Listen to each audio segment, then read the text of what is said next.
33. The meaning of purity. January the 10th, 1956. Good morning, friends. Since purity is a Christian requirement, it is important for us to understand the meaning of the word purity as it is used in the Bible, particularly in its basic language, Hebrew. Our English word pure comes to us from the Latin purus, meaning clean, and for us, our basic conception of purity is coloured by this Latin derivation.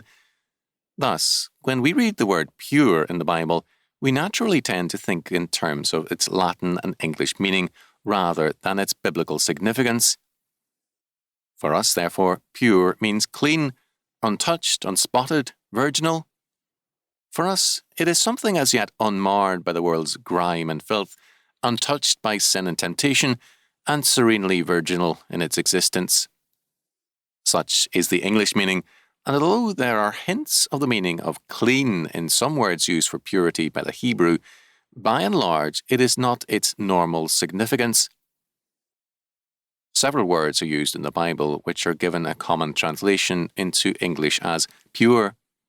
These words mean clear, chosen, liberty, beaten, free, acquitted, refined, tried, and separated.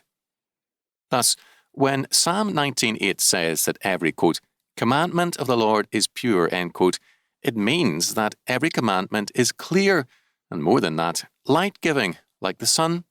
Song of Solomon 6:10.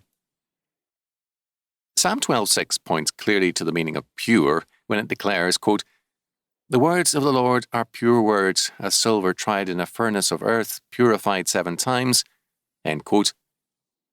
Thus, purity involves a burning away of dross and a cleansing by fire, a separation from self and falsehood. When Daniel 7:9 speaks of the Ancient of Days, whose hair is like, quote, pure wool, end quote, it tells us that his hair is white or grey, that is, aged.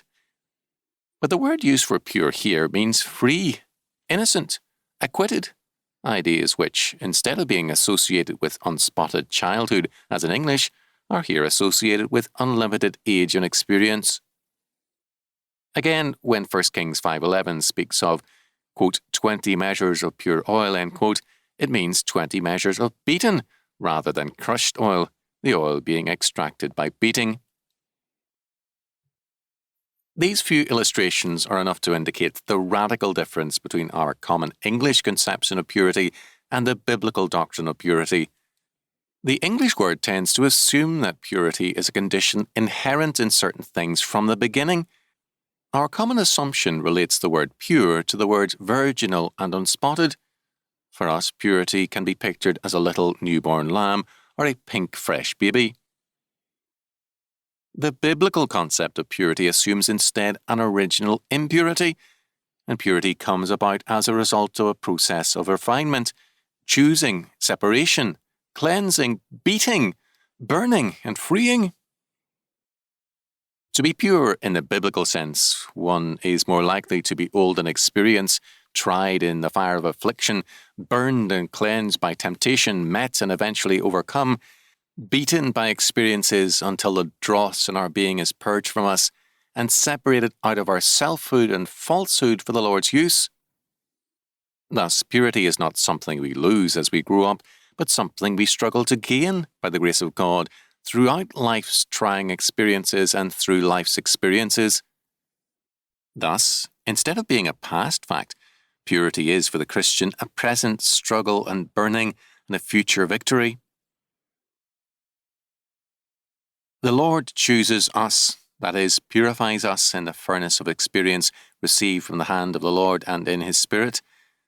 As Isaiah reported it, the Lord's declaration is clear-cut concerning His people. Behold, I have refined thee, but not with silver. I have chosen thee in the furnace of affliction. Isaiah 48:10.